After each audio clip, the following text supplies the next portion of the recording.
Hi, and welcome to our thoughts on Kindred Spirits, the latest quest in RuneScape, developed by Raven and his team. I'm Amascut, and I'm here with Crondis. Hello. So today we're just gonna talk about what we thought about the quest. We're gonna kind of go through it in fairly linear fashion, talk about the gameplay, talk about the stories and the characters involved, and then discuss the rewards and just kind of a quick, what we thought of it. Um, so yeah, without much further ado, let's dive in. First and foremost, the gameplay of the quest. I personally really enjoyed it. It was There really were good. moments, yeah, yeah, really. There were moments where I thought they could have expanded on things a little further, like that initial the fight pit bit. I Yeah. thought, maybe there was actually gonna be some combat. Now, the beginning scene where you're in the jail with the Yeah, quote-unquote Dragonkin and Sliske had some yo. amazing mechanics. Okay, I have one thing to bring up before we go any further about those mechanics. Do you notice the name of the fake dragonkin? It didn't give a name, did it? Do you not have the Ravensworn title? No, I don't, actually. That's probably why. Okay, if you have the Ravensworn title, you can talk to him. His name is Terry, and you ask him how he made it and if he'd make you a Raven costume. And you basically are like, "Hey, come on, help a Ravensworn out." Now, the moment I saw his name was Terry, though, I couldn't stop laughing What is that a because reference to? during the last April Fool's event, do you remember the fake one of 365 Raven that was Yes. added at Draenor Manor? Its Yes. name was Terry. Oh, okay, I see. So I don't know if that was intentional, Hmm. but just the fact that this one also was the Ravensworn Now, I don't reference. know if you got this dialogue then, but if you talk to Sliske, when he first says that it's not actually a dragonkin, he goes, "Oh yeah, it's just a white. Yeah, yeah, I didn't even have to make the costume. He just had it." yeah, Like of all yeah. the things. It was the strangest thing. I really want some more explanation for that because it made zero sense. Yeah, I But thought that was really hilarious yeah, though. once you get out before you go to those doors further on, you can interact with him, and if you have the Ravensworn title, Okay, it'll so give you when that. I interacted with him before I go out, you say, like your character says, "Hey, nice costume," and he just goes, Yeah. So if you have Ravensworn, he goes and then you go, "Do you think you could make me one?" And then it just keeps going. hmm, that's interesting." Let me see if I can get that exact dialogue. I don't know if they have a I don't know if they have a dialogue page on it on the wiki yet. But yeah, that whole puzzle section was really fun actually. Yeah, the toxic toilet. Yeah, it was especially entertaining to me because all of those items we were using to escape were the items that were stolen during the Meg's case, Yeah. which I thought was just really entertaining. It was a good use of them. I wish our character had recognized them more. Like they didn't really. Well, it just adds into the fact that our character is extremely stupid with all of these cases. Yeah, you're not wrong at all. Yeah, let's see. Okay. Da, da, da, da, da. Speaking of one of the items, if the bolt of cloth, if you destroy it and then talk to Sliske and ask him for another one, he just tears it off of his robe. And your Yeah. character says, "Well, why did you do that?" And he goes, "Well, I just go naked up under here anyway. Just let it Yeah. fly. That's my philosophy." Apparently, QA had no idea those dialogues existed, which is why they grew so raunchily. Raven said that he snuck them in there, That didn't is mention them, and nobody hilarious. commented on them. And then after the quest came out, players started tweeting out stuff, and a number of people in the QA department were like, "Whoa, where did those come from? Did you slide those in late?" And he goes, "No, they've been in there since the beginning." Mm. Well, that does go to show that QA is not perfect. Yeah, the Ravensworn one. He originally just goes and is named White in a dragonkin costume, but with Ravensworn unlocked, you go. He goes is named Terry, and you go. Any idea where I could get a Raven like one? He goes again. You go. Come on, help a Ravensworn out. He says one last time, and then fine, be like that. I'll make my own outfit, and it'll be so much cooler. And then Mm. that's kind of the end of that. Wow.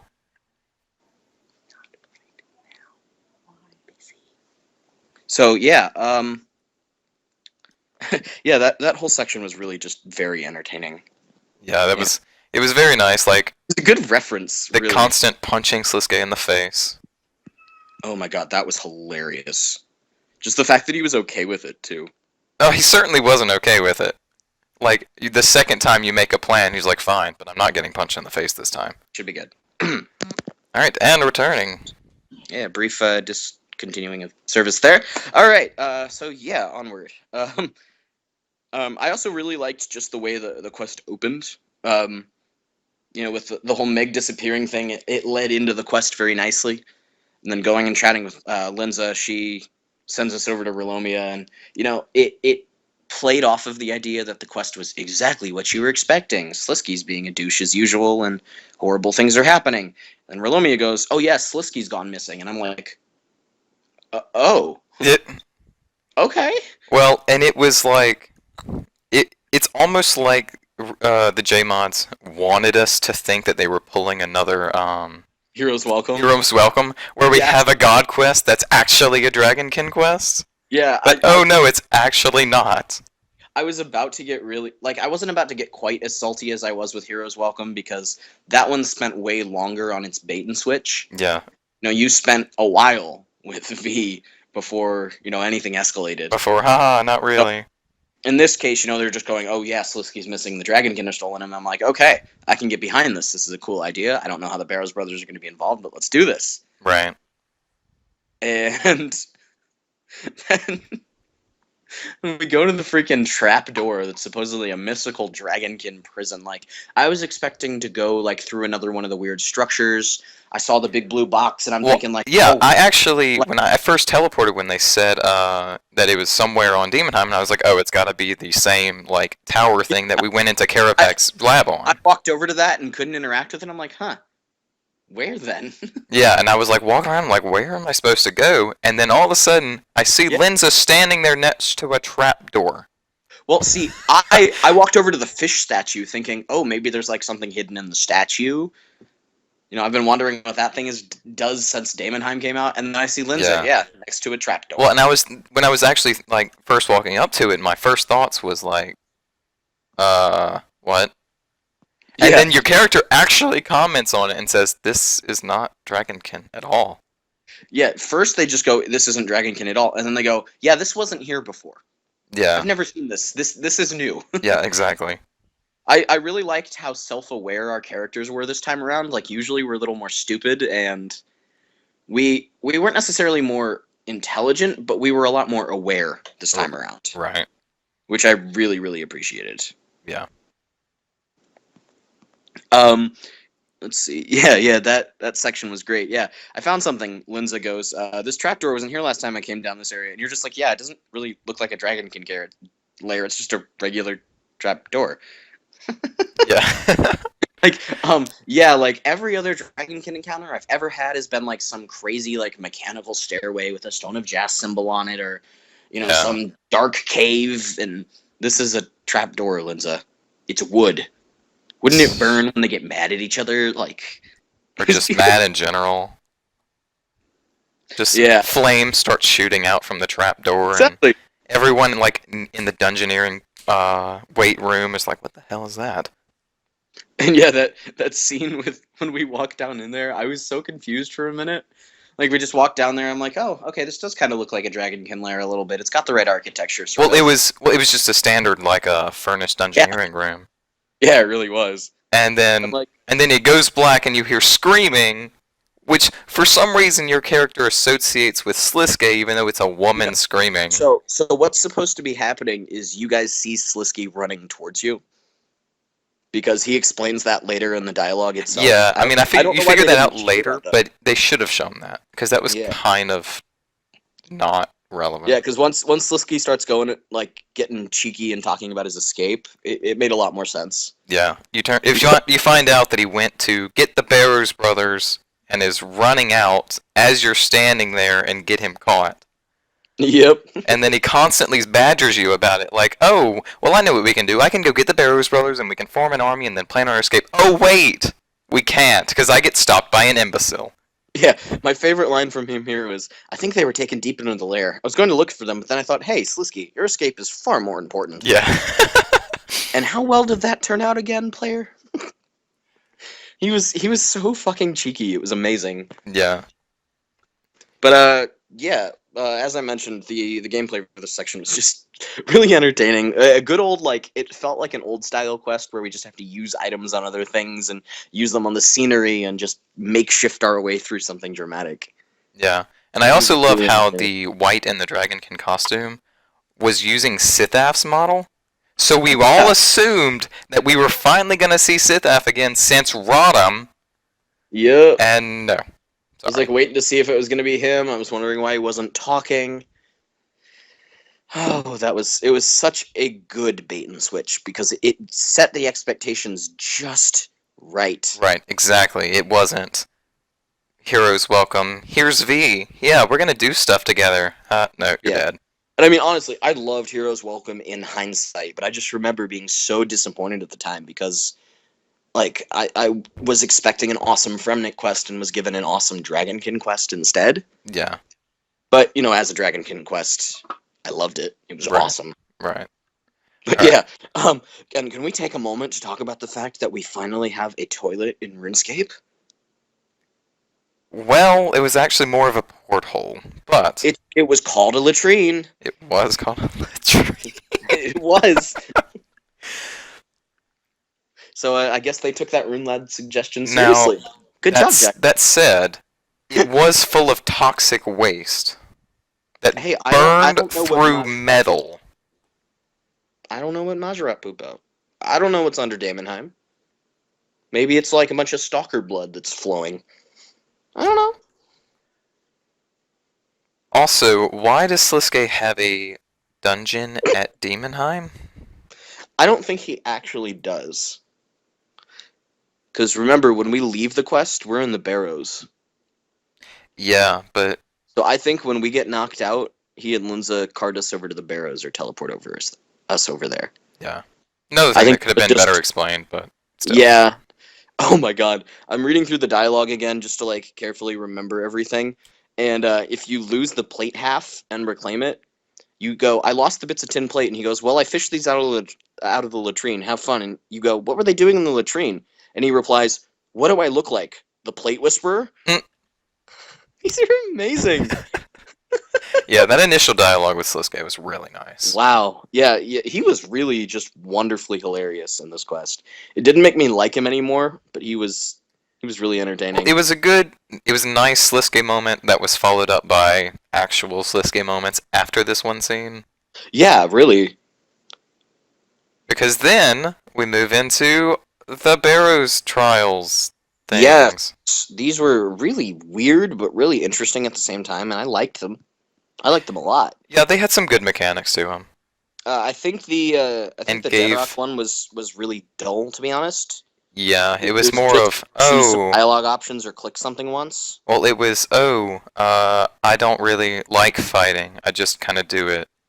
Yeah, Which, his story wasn't very good. yeah, he didn't have as much of a Look, terrible, heartfelt backstory as the rest of them. yeah, Well, rest of them, there was he was only simply half a of big them. dumb guy who kind of let himself fall to the the fighting. Yeah. Aram, on the other hand, Aram's got ooh, the stories. boy, that was some story. Oh my goodness. Now, how did you like the maze? I hated the maze itself. I I thought actually was fine with tedious. it. I was kind of confused at first because of the little interface that comes up that says maze map, and there's nothing there. Yeah. And I was like, am I glitching? So I logged out and logged back in, and it was still blank. I'm like, well, I guess I don't have a map then.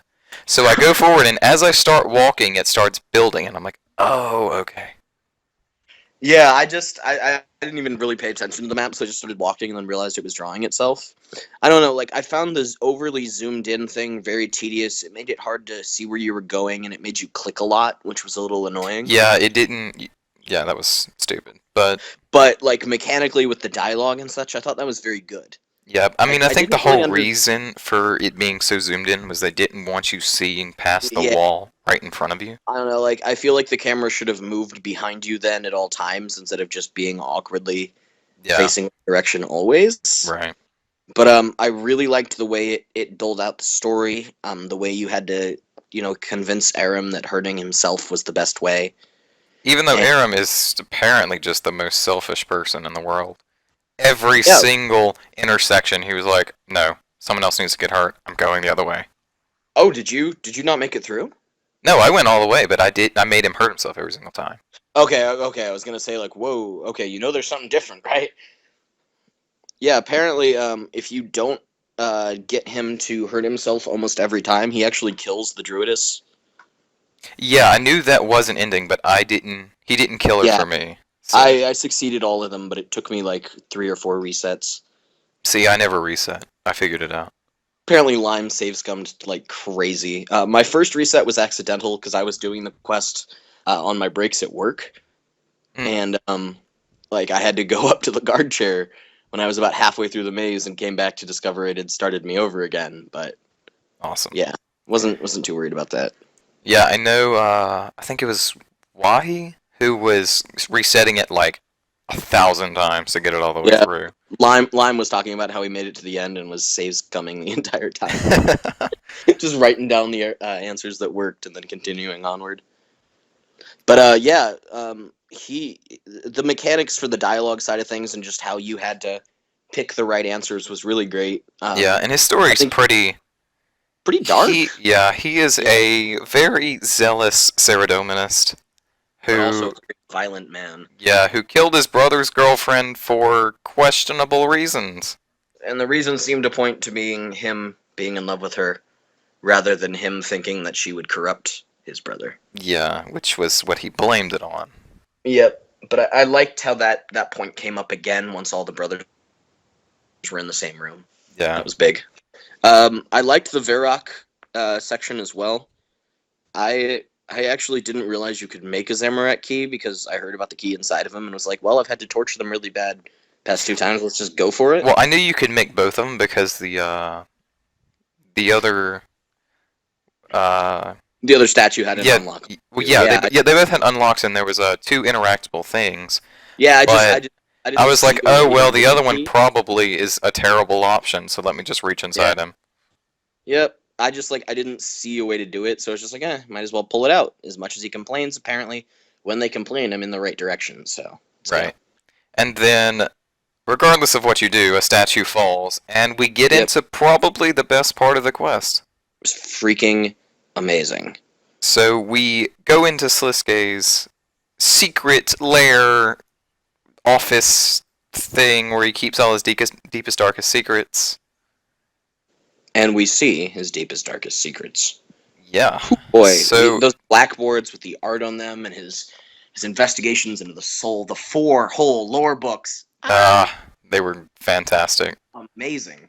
So the first thing you can do is it wasn't 4 lore books. It was 3 lore books and a cutscene.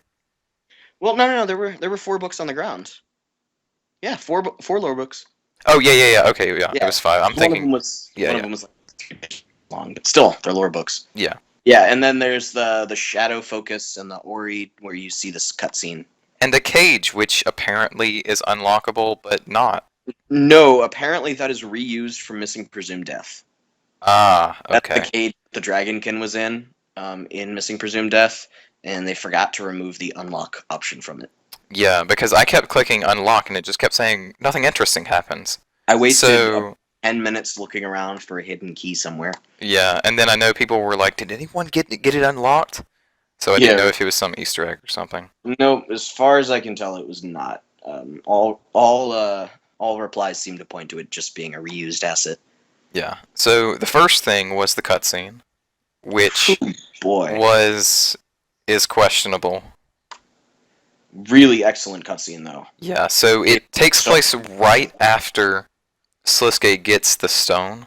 Yep. From wherever you hide it after Rodham. Yeah, we get a little bit of detail about how he got the staff, which was awesome. Which we kind of already knew that he got it from a Dragonkin. Yeah, it was just, it's that little further bit that we didn't have, where he basically just goes, they were stupid. They gave it up far too easily. Yeah. So it was nice, because we had that really awkward moment where he shows up and the world wakes with it, and we're all like, what? Wait. What if it was Sithath? Maybe he's the one that had the staff, and he's still trapped in the Shadow Realm. That would be hilarious. That's why we Maybe haven't that's why seen we've him. not seen him. Yeah, we had a whole Dragonkin quest where He's every actually Dragonkin been member there every died, we've single never time. seen. He's just in Yeah, the yeah. Shadow Realm. We can't see him. And then eventually we're gonna do a quest, and anybody with the Slisky Shadow Realm unlocks just gonna see like a shadowy Dragonkin standing there. He's just gonna be shouting, "Can you hear me?" Hello, guys? Hello? Anyone? He just starts breathing fire breath at you, and it just goes straight through you. That would be so funny. But yeah, so in the cutscene, Slisuke talks about the staff, and then how he got the stone, but then he turns towards the camera, and it's obvious that he's talking to someone in our eye view. And that someone is his master. Which He lived to is serve.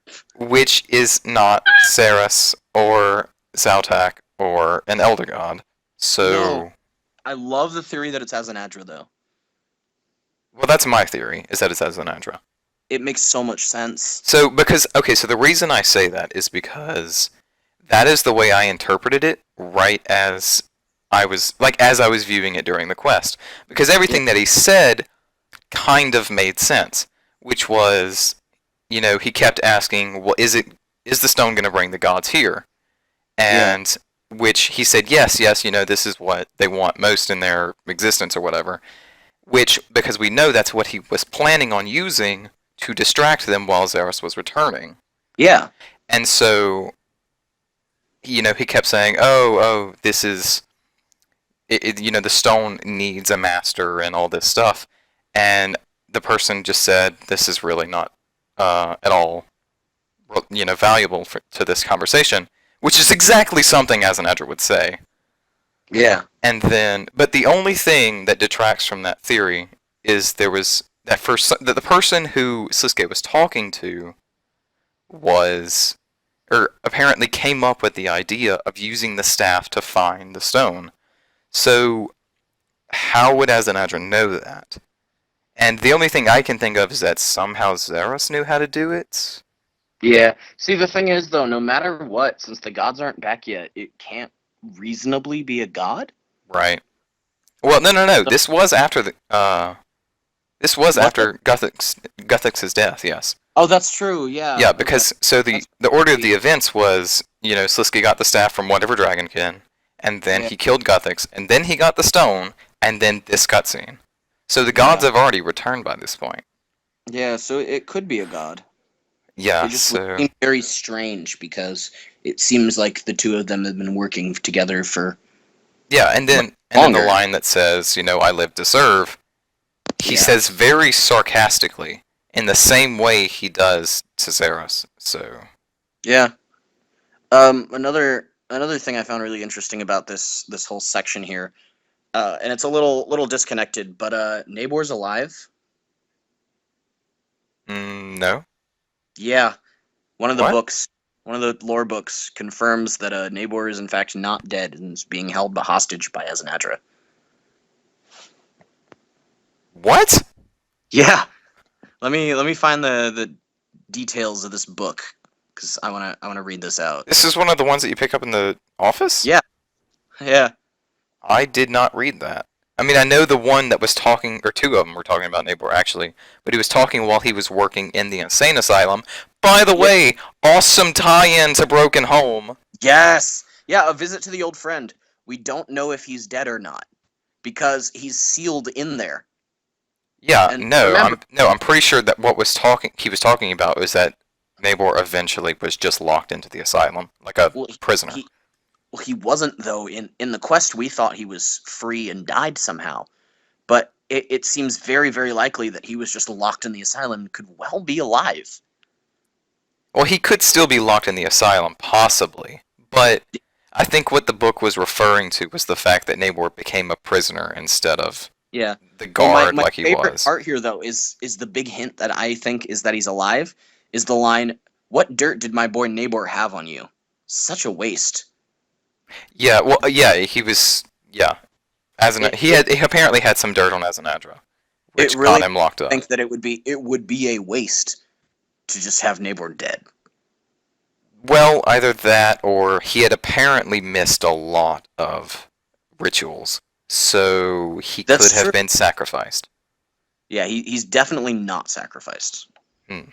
It's interesting, So though. I'm reading this as he's alive. Just bringing him up again, bringing up Broken Home again. But yeah, I'm the hoping. tie into Broken Home was fantastic. I read that and then just started like freaking out, like, oh my god, give me Broken Minds now, please. Yeah. Nabor, Which, find for those Nabor. for those of you that don't know, Broken Minds is Fang's continuation to Broken Home.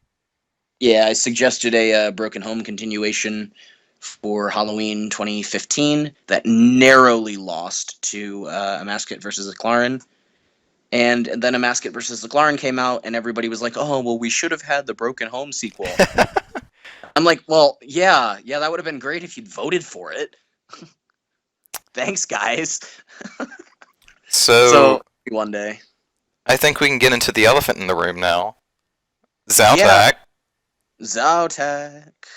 So, More. following the random strings of information that we continuously get on this guy, which, if you don't know who this guy is, we have a video about him on the channel.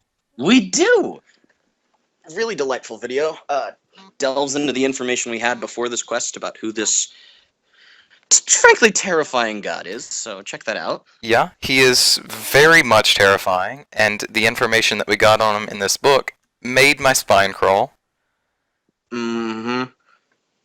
I've very rarely ever gotten goosebumps from reading something before. And Boy, the did this line, deliver. okay, so to put a little backstory on this, there were sailors and they got crashed, and they all went crazy. Well, actually, two of them there were only two that lived, and they were both crazy. And they both were yelling about Zautak. And one of them was put in Nabor's insane asylum, because why not?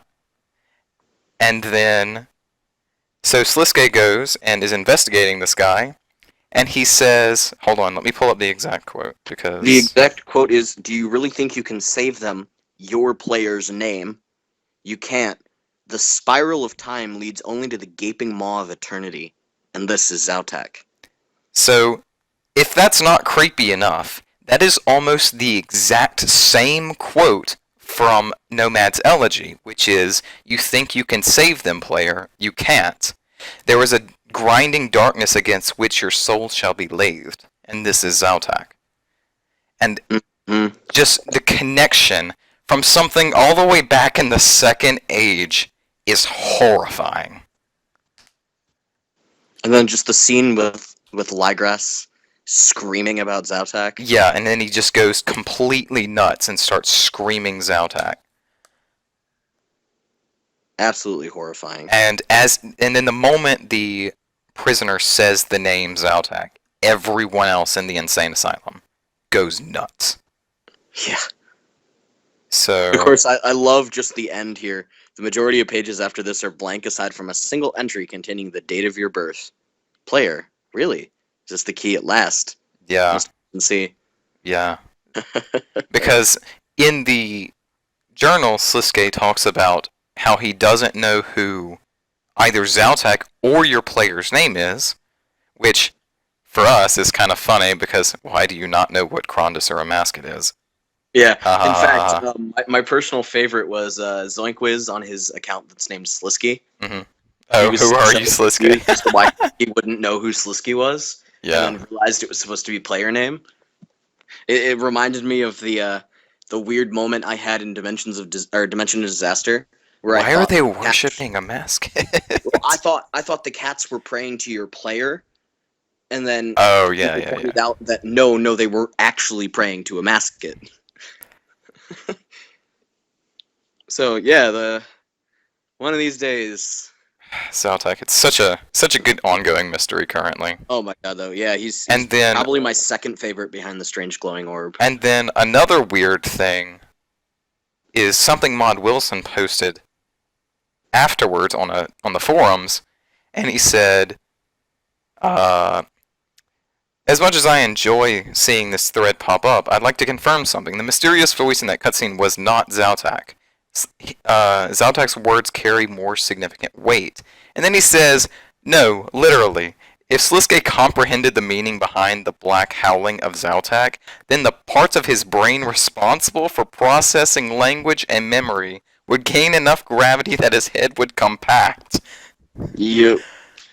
It reminds me so much of the Cthulhu mythos. Yeah, it is Zaltak has replaced the Slug series in using Cthulhuisms, which I love. grumble, grumble, grumble, slug series, grumble, grumble.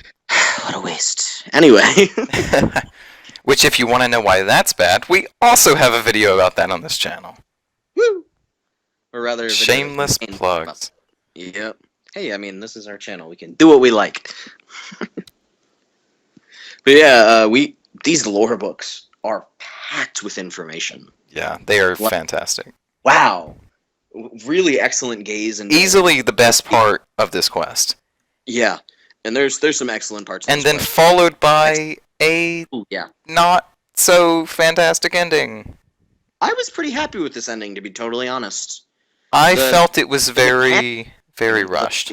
The escape, didn't like the escape. It felt very random and awkward and stunfest, and I wasn't a fan of that. Well, it was just like the moment you start into that final scene, it's, oh, Sliske's mad at you. Oh, by the way, Linz is lying to you. By the way, Bear's sister. There's a ton of just extra information if you spend time when you're playing as Linza, just wandering around talking to people. Mm-hmm. Mary Rancor has an excellent rant when you talk to her, where she's questioning why she was chosen and how she's always going to keep. That is a very good question. Why was she chosen? She had no purpose in this quest.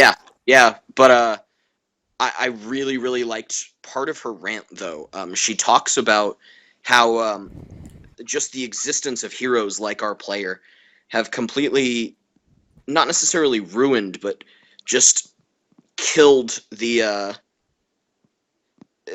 reliance on normal people like her. Yeah. When you're sitting there as Linza talking to her, let's see, where is this dialogue? It was so good. Yeah.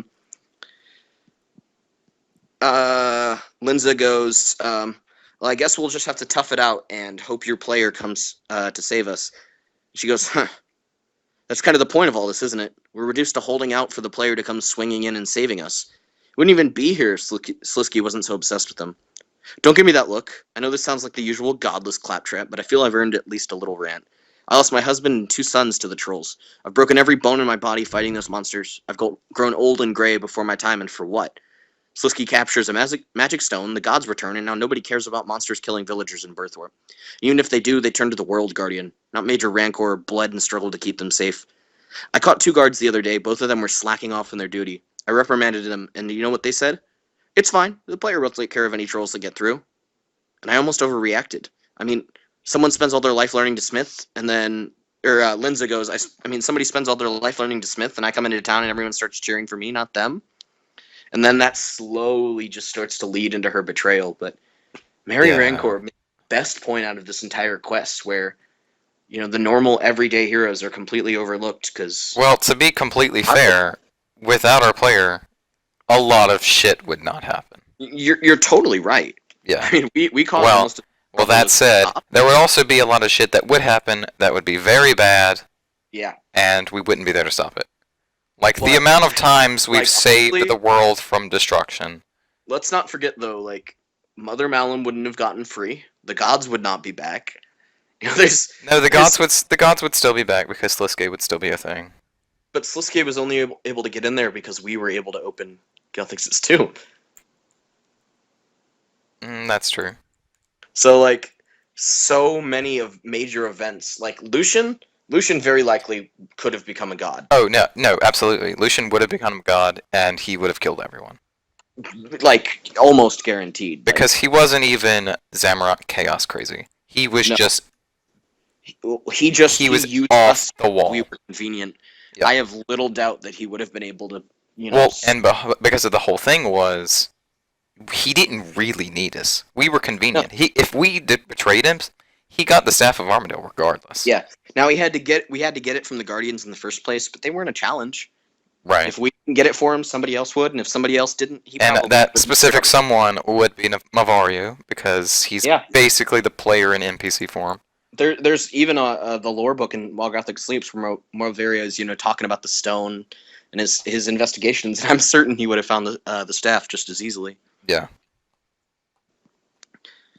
But yeah, this next section, I think the cutscene here was just spectacular though, because when Meg is trying to fake her way through the players still being there.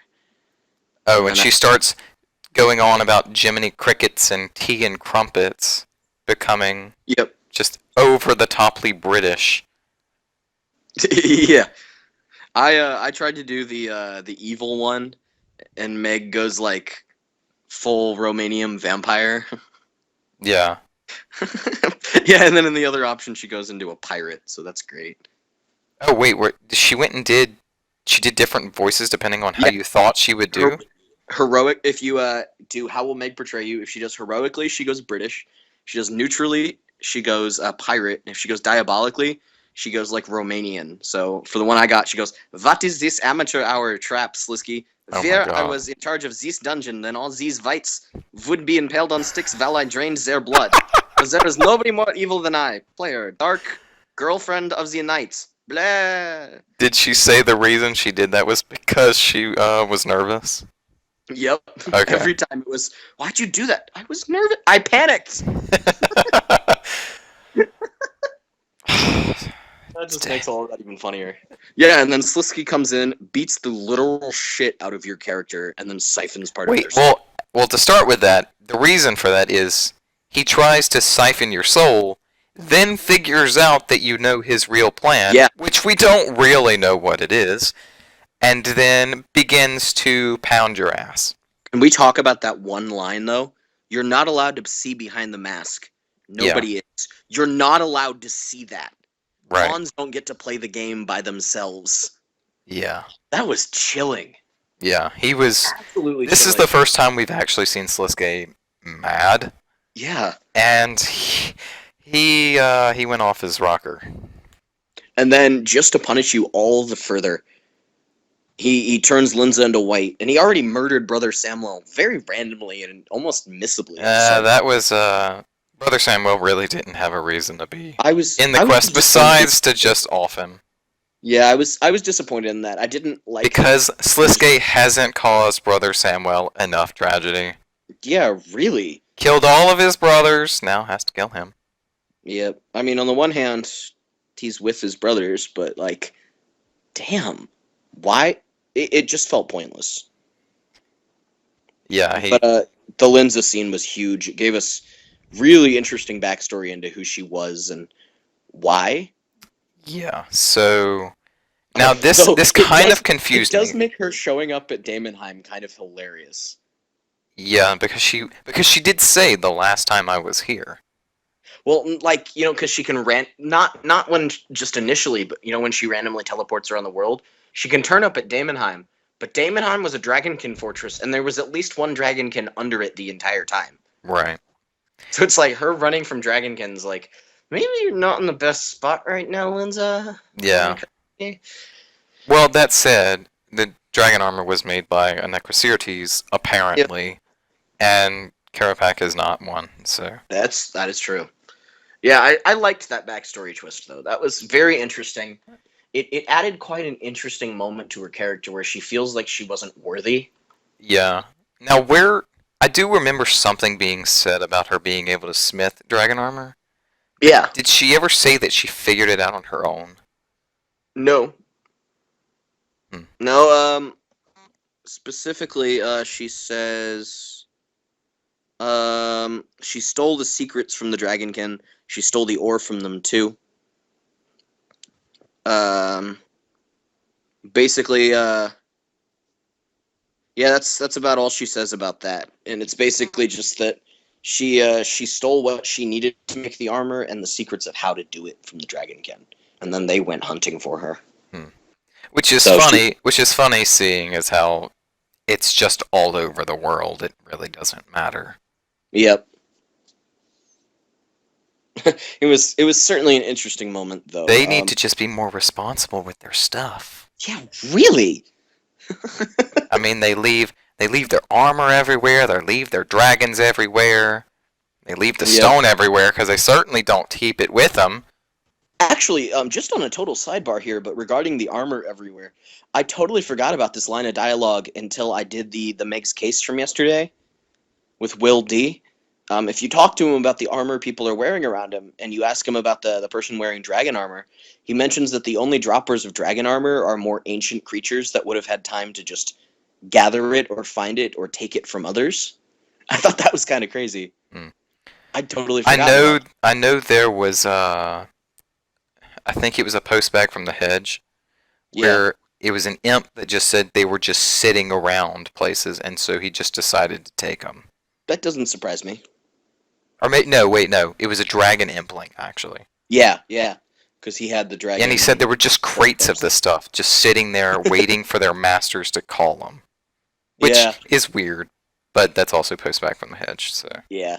Just the general idea of them kind of being abandoned definitely makes sense. I don't which think the we dragon still people need got the lore on armor. that because they've Yeah, given us so much more lore on like dragon monster creation, and yeah. they've almost forgot about the lore behind the metal. Well, what's especially interesting is what we do know about the ore is it's actually the orichalcum ore Yeah. that's been transformed further by the dragonkin in some way. Well, we don't even know that, I don't think, No, because no, we we do know it's now from called the well, we know it's called orichalcum, yeah. but is it called dragon because they call it dragon, or just because some random human decided to start Some calling it random that? human decided to call it dragon, Well, but yeah. what Well, they then it's do probably just no, orichalcum. because what they do to the orichalcum itself is what makes it dragon armor.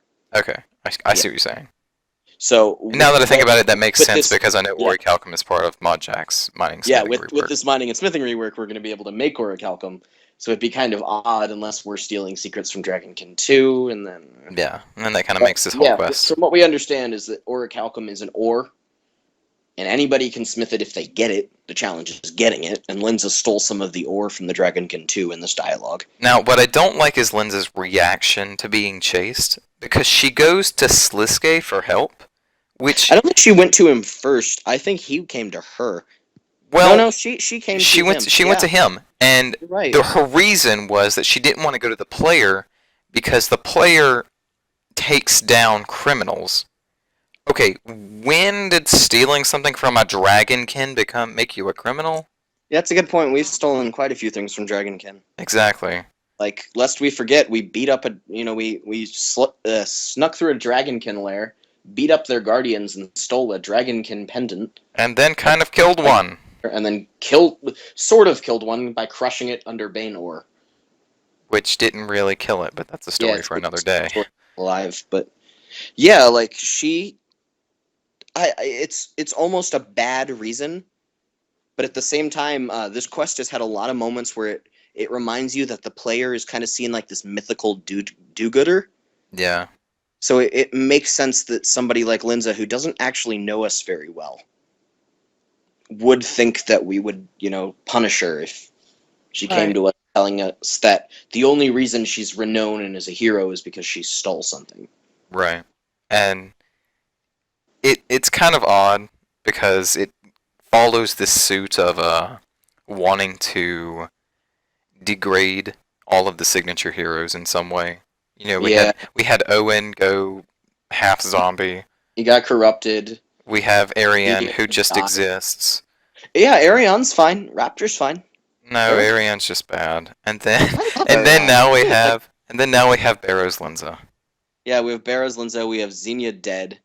So literally only Ozan, Ariane, and Raptor are like still in a state where they're not like screwed. Yeah.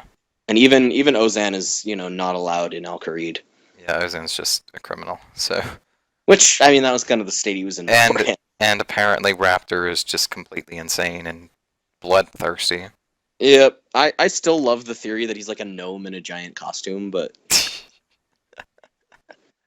yeah, so half the signature heroes are in some state of either dead or decay. Yeah. So I do hope we get to free Linza, but I don't know what they're gonna do with that, like, mechanically.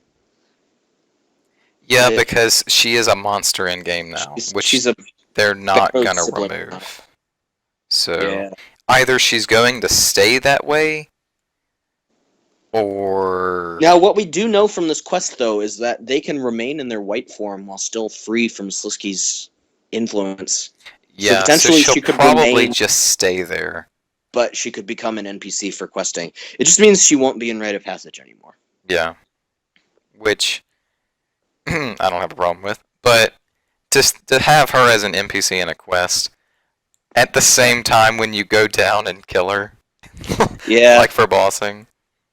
yeah, it's certainly Hey, Linza, I'm here to kill you to get your armor. What? Bye. What? Weren't we just hanging out in Abada?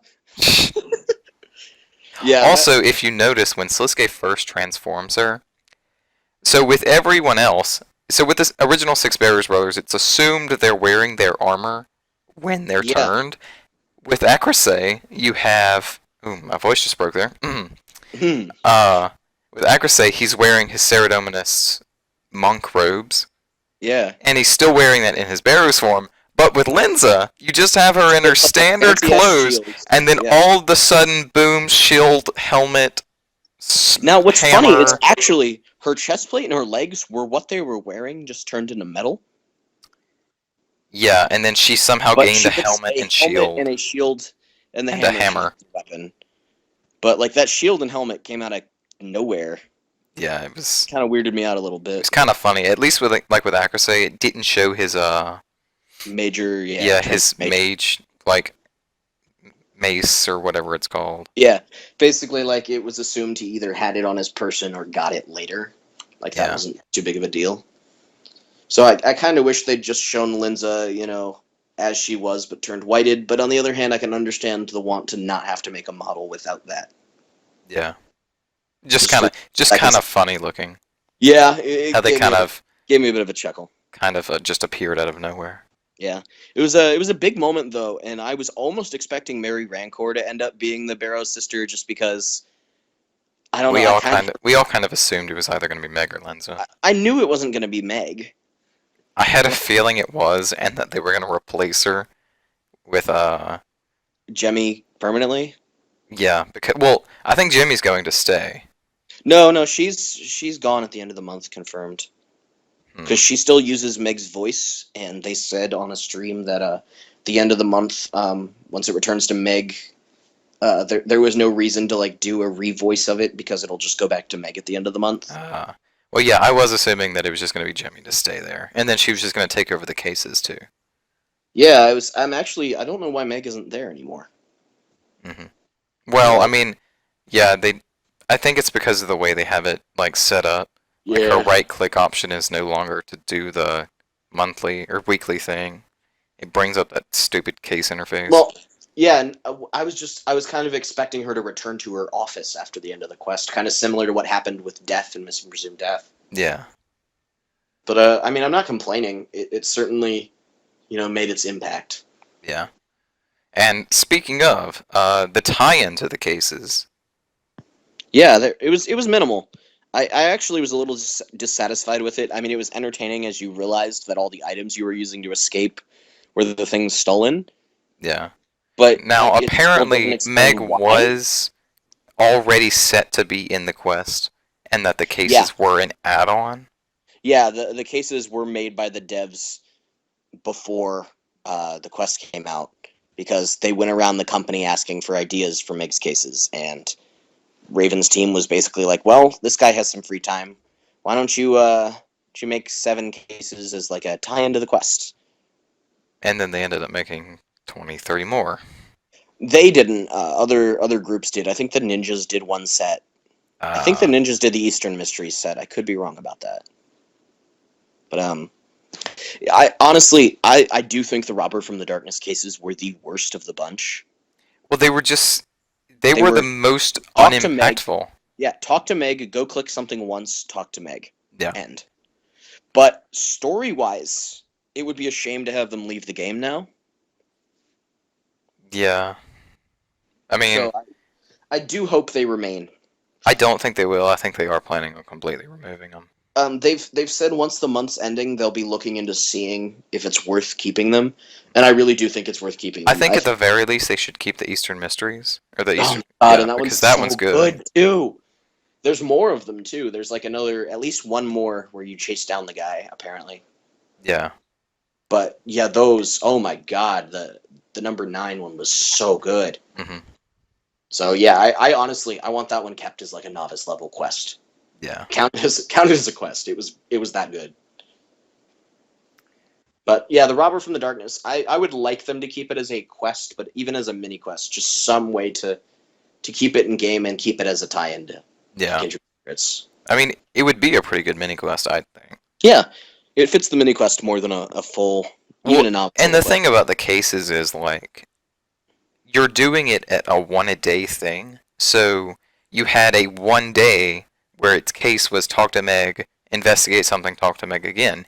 If Yeah, you have that as a mini quest where you're doing that 9 times, that's going to be yeah. a bit more lengthy and more Well, worthy of mini quest title. with the Robber from the Darkness one, there was 7 of them, and you did that once a day. And I feel like they could just kind of edit it down to have you go back and forth to Meg, where she sends you out to each location. Yeah. But for the Eastern Mystery, you actually don't visit Meg at all for those. You Well, never yeah, actually you go to talk her. to the people, and then like at the Yeah. very end, you talk to Meg. Yep. And even then, you don't have to go back to her. I don't think. I think you just do the section, She and then it rewards she you at gives the you end. she gives you the lamps. Does she? For the one where you investigate the missing people from their beds, it just gave me the lamp after I investigated the bed. There was one that I thought was really funny because your player just gave himself a lamp. Yeah, just like, well, I finished Oh, investigating. I think I earned Guess I'm this done. one. And you just like reach into your pocket, like, I earned this shit. Yeah, that was funny. Or But you could yeah, go the like, more mundane route of he found it while snooping through their stuff and said, "Ha, it's mine now." yeah, I just find it hilarious how lamps are not used to light things in this game. They always have XP in them, always. Like without fail, if somebody has an old antique lamp that's been passed down through their family, apparently nobody's bothered to try and look into it, because if they did, they would have gotten a ton of experience. Like, I love when they use dialogue to explain why the NPC is giving you a lamp. Well, the dialogue's always like, "Oh yeah, it's my antique that my great grandmother passed down to me, and it's valueless." And you're like, Here, "Oh, enjoy. oh no, I just gained wood cutting experience." Yeah. What? Well, I love it because it really is. It's always just, and I have this old dusty lamp laying around. Maybe you'll find some use out of it that I never did. And then Yeah, you grab it, and it's like, take 400,000 XP. yeah. I'm like, dog, you could have just gotten level 70 and half your stats and, like, gone out and be a hero, but no, you just gave that to me. All right, all right. Oh, that always cracks me up. Wow, we got really off topic there. Yeah. Yeah, but yeah, like, that's really where the quest ends. You talk to Darok.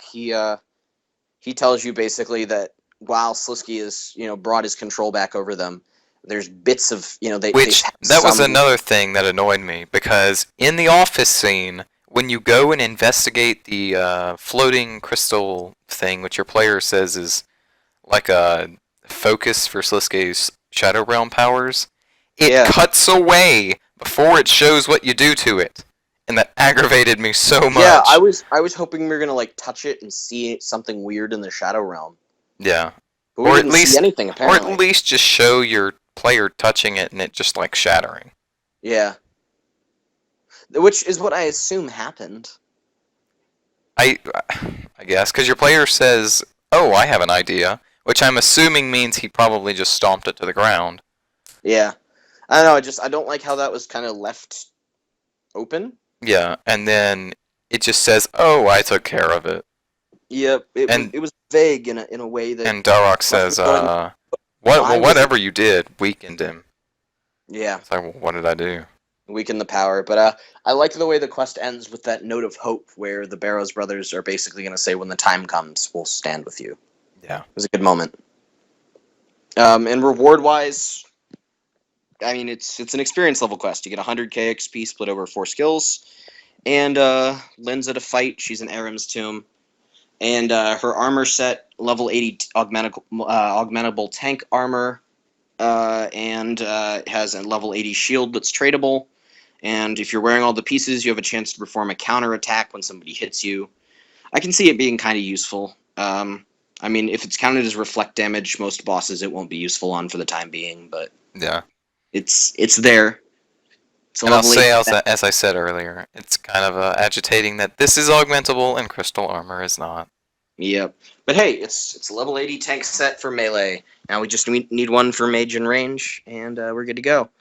Yep. As I mentioned actually to Crondis when we were talking before we started recording, I'm actually a little disappointed that the shield is tradable, because it really reduces the value of the crystal and the dungeoneering shields, because those are both untradable high-level shields that are level 80, and this one's just level 80 and tradable, and there's no downside.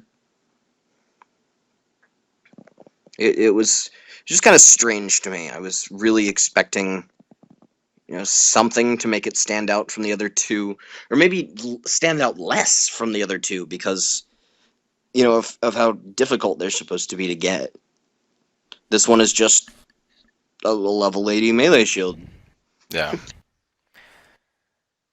But, dungeoneering. Yep. They just like to devalue it as much as possible. Yep. And they did a good job of keeping it in value with the crystal shields. Yeah. The attuned ones. So I don't know, this kind of surprised me. But hey, whatever. Maybe the tradable drop damage. is just extremely rare and we don't realize it. No, it's just like all the other Barrows pieces. I was trying to find a positive, damn it. It's not a positive. But yeah. Is there anything else? I'm trying to think of anything else. I don't think so. That really, I mean, we went through the quest pretty thoroughly there. Overall, I'd probably give this probably an 8 out of 10. If I was giving it just a on the fly review here. 7 out of 10 because the ending was rushed. I really liked, the story it told. I thought it was very, it was billed as a delve into the history of the Barrows brothers, and it did. But kind of. It delve into the history of 3 of the Barrows brothers. 3 of them, and then the other 3 awkwardly have their trap that we don't really do anything about. Actually, it delve into the history of 2 of them and 1 that doesn't like to fight. Yeah. That's probably a better way to put it. Also, but, the trailer was awful. Hey, it was. I mean, I liked it because it was an homage to 80s grindhouse movies. That's fine. I mean, it was literally making fun of them from the shaking camera to the flashing images. I knew it was what the homage was going for, but it still just didn't make it better for me. Those trailers were worse, so what it was trying to do was more than good enough for me. But yeah, I thought the story was excellent. All the information we got about Slisky was amazing. The lore books were amazing. Zaltag!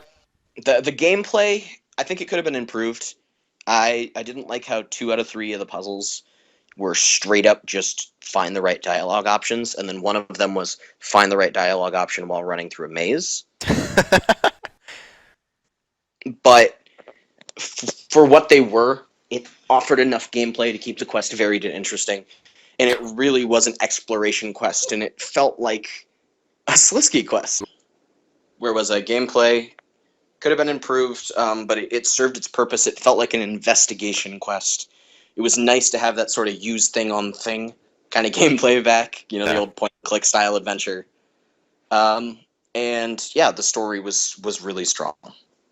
I'm overall, very happy with this quest, and between this one and between this and Elegy, the Slisky countdown has actually been kind of good. It's off to a spectacular start, especially based on what I was kind of expecting.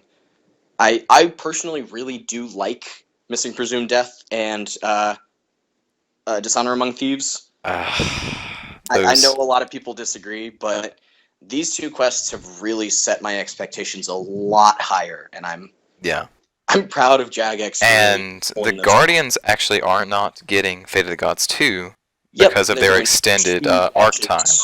Yeah, so do we know who's getting Fate of the Gods 2? All right, you ready? Oh no. Yep, you know what I'm about to say. Please don't say the Watch. I'm going to say the Watch. Oh no. This has been confirmed. Now, again, I don't have much of a problem with this, because I think Ollie's handling of Missing Presumed Death and Dishonor Among Thieves was good. So Fate of the Gods 2 is going to have every single Majorat, every single god, every single character you possibly ask for. And we're gonna get Nomad's Master again. Andrew. Nomad's Master again is going to pop up, which is going to come in and be killed by Jas, who's actually had a fusion with Wynn because reasons. To become Was. To become Was and is now a tier 0 god. All of the Elder Gods have a secret mirror sister whose their names backwards. Yeah, yeah. No, honestly though, I think Fate of the Gods 2 is going to end up pretty great. I don't expect it to be as great as the original. Or as good as it could have been in the hands of the Guardians. I don't know, necessarily, because we don't know what Beneath Cursed Tides. And neither do they. Beneath Cursed Tides. But see, here's my thing. Missing Presumed Death and Dishonor Among Thieves got actual dev time. They gave them the time to write the story, they gave them the time to develop the gameplay, and they were good. Missing Presumed Death was such a good start to the God series. But stuff like Beneath Cursed Tides was made in a month. Yeah. And Call of the Ancestors was an experiment with a battle quest where they purposely gave them minimal budget. So I can forgive those quests for being worse. I mean, when I say forgive, I mean I can pretend they don't exist and not be mad at the devs for making them. I can still think they're some of the worst quests Beneath Cursed Tides is one of the worst quests in the game. But watch that video. Yeah, do watch that video. I just spoiled a little bit, but watch it anyway. But Fate of the Gods 2, it's a big thing for Jagex. Players were really excited for it on the survey. I don't think they're going to skimp on this. I don't know if the story writing will be as strong as if they handed it off to Stu and Rally again. I don't know if people are going to be as characterized as well, and we'll never know. Yeah. But personally, I'm happy that they gave the Guardians the time they really needed to do the arc justice. But at the very least, the Sliske finale will be under the hands of Raven Team, so... Yep, which is really good news. Yeah. Because they've done the last 2 Sliske quests and have blown them out of the park. Yep. So, yeah. The future of the series seems fairly bright. I'm eager to see what happens with Fate of the Gods 2, and I'm insanely eager to see what happens with Sliske's Endgame. Once again, great job to Raven's team. Fantastic job, guys. The Dukes are showing what they're made of. Great stuff. Any thoughts before we wrap it up? I think that's it. All right. Thank you so much for watching. Hopefully we'll be able to get some more content running on the channel beyond just these thoughts on things. I'm planning to do a retrospective on all of Meg's cases once the month ends and we've got them all out. These thoughts on things you say as if we have another one that isn't actually out. Yeah, we recorded one for God Wars Dungeon 2, but it was a bit of a structural mess, so I don't know if we're ever going to get that one out. Probably not. It's on the channel and private, but we had some upload issues, and by the time we got it up, it was just out of date. Yep, they fixed a lot of the things we were complaining about, and I don't know. It's probably not worth publishing, but probably. Yeah, I'll probably do some smaller thoughts on for smaller content, and for major releases like quests, Crondis and I will be hopping into a call together and talking about them. I really need to sit down and write some more quest reviews because I have a small backlog of them ready to go that I just need to record. We're working on more Rune Secrets as well. I'm currently scripting 2 of them, and I know Crondis has ideas for more of them as well. Yep. And now that summer's hitting and we know what the heck's going on, hopefully we'll be able to get some more content going. Yep, so just stay tuned.